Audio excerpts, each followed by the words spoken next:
ঘরের কিছু জিনিস আছে যে সবাই ব্যবহার করবে, কিন্তু পরিষ্কার করবে একজন। আর ওই পরিষ্কারের কথা সবার মনে থাকে না, মনে থাকে ওই একজনেরই। ওই একজনটা আর কেউ না, ওইটা হচ্ছে আমি। ধরেন বেসিন থেকে শুরু করে বাথরুম, এই অংশ সবাই ব্যবহার করবে, সবাই ময়লা করবে, কিন্তু পরিষ্কার করতে হয় আমাকে। তো আমিও আজকে শুরুতে এটাই আগে পরিষ্কার করে নিলাম। একটা জায়গায় আপনি সকালে ঘুম থেকে উঠে ব্রাশ করবেন, আর ওই জায়গাটা যদি নোংরা থাকে, তাহলে আপনার সারাদিনটা কেমন যাবে চিন্তা করেন। পরিষ্কার পরিচ্ছন্নতা যত কাজ আছে সব শেষ করছি। মনে করেন যে ঘর পরিষ্কার করা, বিছানা পরিষ্কার করা, ঝাড়ু দেওয়া, সব ধরনের কাজ গোছানো টোছানো শেষ করে চলে আসছি রান্নার কাজে। এই বেগুন জিনিসটা আমার একদমই পছন্দ না। কেন পছন্দ না জানি না, মূলত অ্যালার্জির কারণেই হয়তো। আবার আরেকটা ব্যাপার আছে যে বাচ্চারা পছন্দ করে না, আর যা বাচ্চারা পছন্দ করে না সেই খাবার ঘরে রান্না করলেও থেকে যায়, খাওয়া হয় না, তখন ওই আমাকে একাই খাইতে হয়। এই কারণে আমার পছন্দ না। মাত্র 2টা বেগুনি আমি ছোট ছোট কিউব করে কেটে নিয়েছি। এটা দিয়ে আমি আজকে শুটকি রান্না করব, একদম চচ্চড়ি করে রান্না করব। আর 3টা পটল নিয়েছি, আগে আলু কেটে রেখেছি। আলু আর পটল দিয়ে মাছ রান্না করব। চলেন তাহলে অল্প অল্প করে আপনাদের সাথে শেয়ার করি কিভাবে কি রান্না করতেছি। আমি এখানে লইটা শুটকি নিয়েছি প্রায় 10-15টার মতো, 15টা তো হবেই প্লাস। আর সুন্দর করে ছোট ছোট করে কেটে নিয়ে পরিষ্কার করে ধুয়ে নিয়েছি। আর হচ্ছে গিয়ে মাছ, এটা হচ্ছে কাতল মাছ। এই মাছটা একদম তাজা ছিল। তো এই মাছটাকে আমি পরিষ্কার করে নিয়ে আসছি, এটাও খুব সুন্দর করে ভাইজা নিলাম। এখন হচ্ছে মশলা কষায় তারপরে তরকারিটা রান্না করব। সবজিটা সুন্দর মতো কষাই নিব, যাতে অর্ধেক সিদ্ধ হয়ে যায়, আর বাকি অর্ধেক ঝোলে সিদ্ধ করব।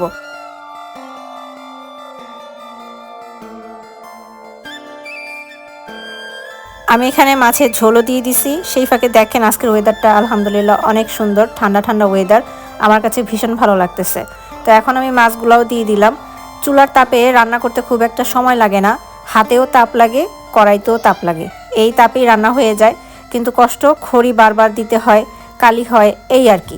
তো এই যে মাছ রান্না হয়ে গেছে, মাছের ঝোলটা যা হয়েছে না, অনেক সুন্দর হয়েছে। আর মাছের পেটে কিন্তু ডিম ছিল, আর যেই কারণে আমার খুবই ভালো লাগছে এই মাছটা। যেই মাছের পেটে ডিম থাকে ওই মাছ আমার অনেক ভালো লাগে। মাছটা আমি বাটিতে ঢেলে নিলাম, ওই কড়াইতে আমি রান্না করব। কড়াইটা কিন্তু আমি গরম পানি দিয়ে ধুয়ে নিছি। হ্যাঁ, আবার কেউ ভাইবেন না যে একই কড়াইতে বারবার রান্না করে। ভাই, কালির পাতিল তো, এই কমেন্ট আসে আমার কাছে যে এক পাতিলে আপনি সব রান্না করে নিলেন, কি করব।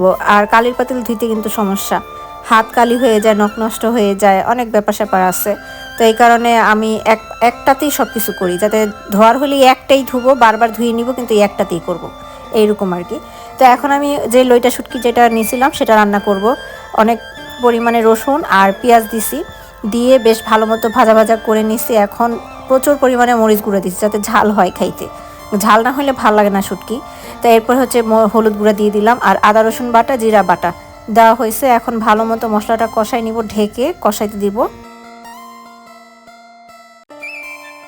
মশলাটা কিন্তু বেশ সুন্দর করে আমি কষাই নিছি, তেলটাও মোটামুটি উপরে উঠে আসছে। তো এখন আমি লইটা শুটকিটা দিয়ে দিব। শুটকির ঘ্রাণটা যেন বেশ ভালো মতো তরকারির সাথে মিশে যায়। আর পরে দিব বেগুন। বেগুনটাও আগে দিতে পারতাম, কিন্তু আগে দিব না, দিব পরে। যেহেতু এটা একদম ভাজা ভাজা করে ফেলবো, তাই আগে দেই বা পরে দেই কোনো ব্যাপার না। এখানে ভালো মতো আমি শুটকিটাকে কষাই নিলাম। এখন হচ্ছে গিয়ে বেগুনটাকে আমি দিয়ে দিব, বেগুন দিয়ে রান্না করে নিব। এখন আর রান্না বান্না আমি আপনাদের সাথে শেয়ার করব না, রান্না শেষে মুখের অবস্থা তো খুবই খারাপ, তাই মুখটা ওয়াশ করতে আসলাম। মুখটা ওয়াশ করতে করতে ওইদিকে রান্না কিন্তু হইতেছে, বারবার আমি যাইতেছি আসতেছি। রান্না হয়ে গেছে, বাটিতে তুলেও নিয়ে আসছি, ওইটাও আপনাদেরকে দেখাবো কেমন হয়েছে। আমি আজকে দুপুরে শুধুমাত্র এই শুটকি দিয়েই ভাত খাইছি, মাছও আমি নেই নাই। এত বেশি ভালো লাগছে আমার এই শুটকি দিয়ে খাইতে। তো এটা দেখাতে দেখাতেই বিদায় নিলাম, আল্লাহ হাফিজ।